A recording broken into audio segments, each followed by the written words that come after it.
I knew that thou wouldst allow these humans to corrupt thee. A dragon? You summoned a dragon? Ha! One of the few they were able to corrupt, and I turned it against them. Blackstorm defeated it and imprisoned it here. It was trapped, like me.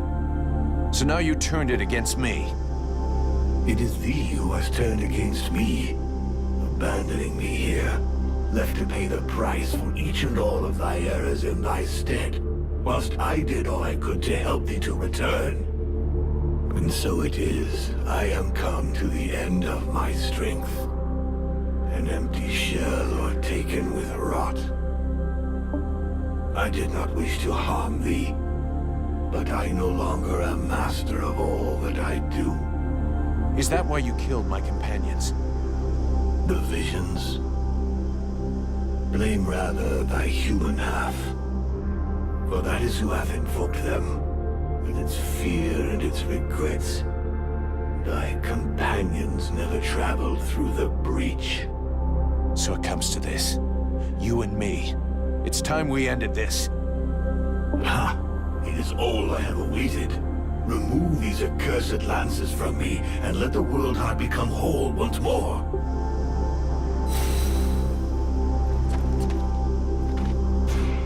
World Heart. We made it. I would like to congratulate you in person, but I'm only a reflection. Today the living are not the masters of Virtual. You can save them, lead them, or destroy them. The choice is yours. And I pray the demon inside you does not make it for you. My people are decimated, and the humans as well. No matter what happens tomorrow, today Virtual is a ruin.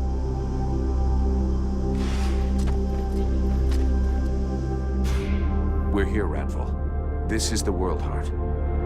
The heart of the one who is just is often plagued with doubts, but it always speaks true at the last. When faced with the ultimate choice, the mercenary will remember his duty, and all will be resolved. The life of the knight has been spared by his friend. Now it is the fate of the world that is at stake. The faithful friend will remember his duty. The Ice Lords must perish. So this is what the World Heart looks like. Yes. Terrible and magnificent. Nothing that I ever read could have prepared me for this vision. I just hope that in spite of everything, your knowledge can help me.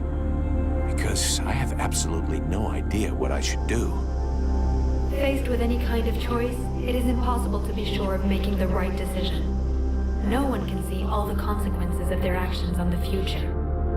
But what I can tell you is that the entity within you is a piece, a limb, torn from the World Heart by its own will. By sending part of itself to Vertiel to inhabit a living body, it knew it would be protected until it was possible to get that part back.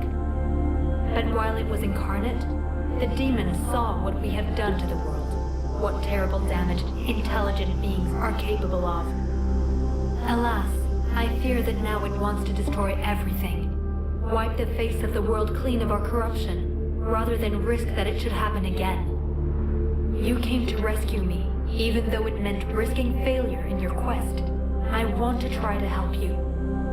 I know you will do all that is in your power to save Vertiel. This world must be rid of the Ice Lords.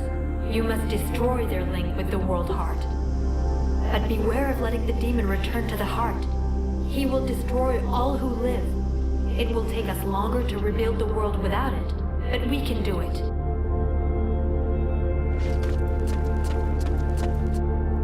The flame will burn bright anew, and the necromancers will be the first into the fire.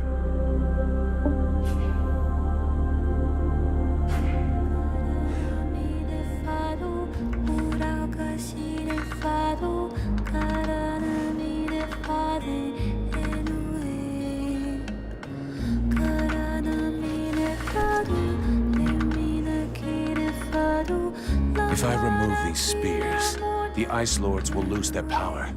But what will happen to Vertiel? The world is weary, all but extinguished. Nothing remains to be saved. It must be cleansed. But inside me is all the power I need to regenerate my world.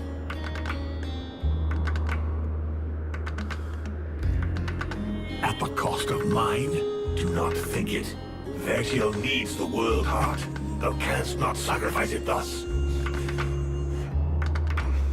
There are still dragons, and this way the necromancers will be destroyed. The fire of the world heart is not completely out. It will burn bright again, in time. But without us, I forbid thee to do this. I will not die for thee.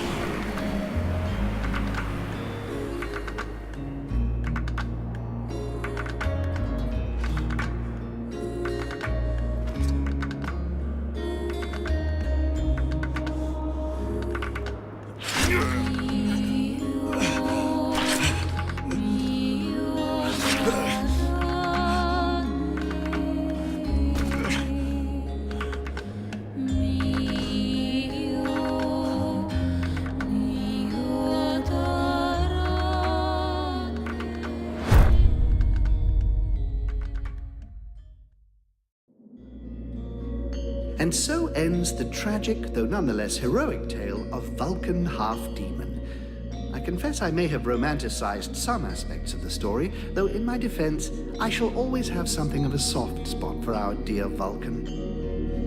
By releasing the World Heart's energy to the surface, he sacrificed himself in order to heal Vertiel and bring an end to the long winter.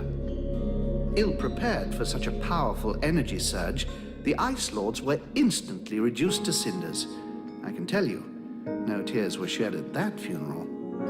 Of course, it was only a few centuries before other would-be mages attempted to follow in their footsteps, though what wonderful centuries they were. Edwin's corpse was mutilated and burned by the command of King Relmar. Such a waste. I remember being quite disappointed at his decision, as I had hoped I might be able to inhabit her body. It had been an absolute age since I was last inside a woman. To no one's great surprise, Relmar proved to be a formidable monarch. Strong, just, and loved by all. He returned a sense of pride to the elves that the war had stolen from them. The Red Scribes... really... Don't get me started on those imbeciles. Nonetheless, it would be uncouth of me not to mention how heartbroken young Sybil was by Vulcan's death. Proud to have fought alongside such a courageous companion, the beautiful young scribe lifted her head high and transformed her grief into purpose. She quickly gained the respect of her peers and was elected chief scribe shortly afterwards when Liestas died quite suddenly. Apparently, the fool succumbed after having imbibed a large quantity of a somewhat questionable nectar that he and his doctor had invented. And as for myself, well, my goodness, I fear that is an extremely long story, and you would quite literally die of boredom before I finished the telling of it.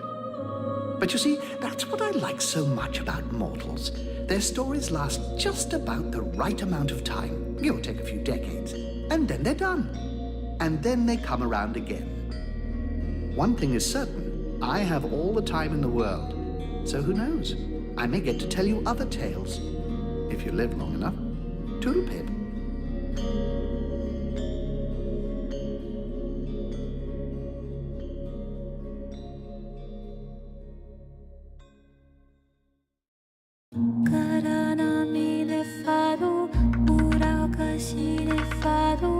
Cara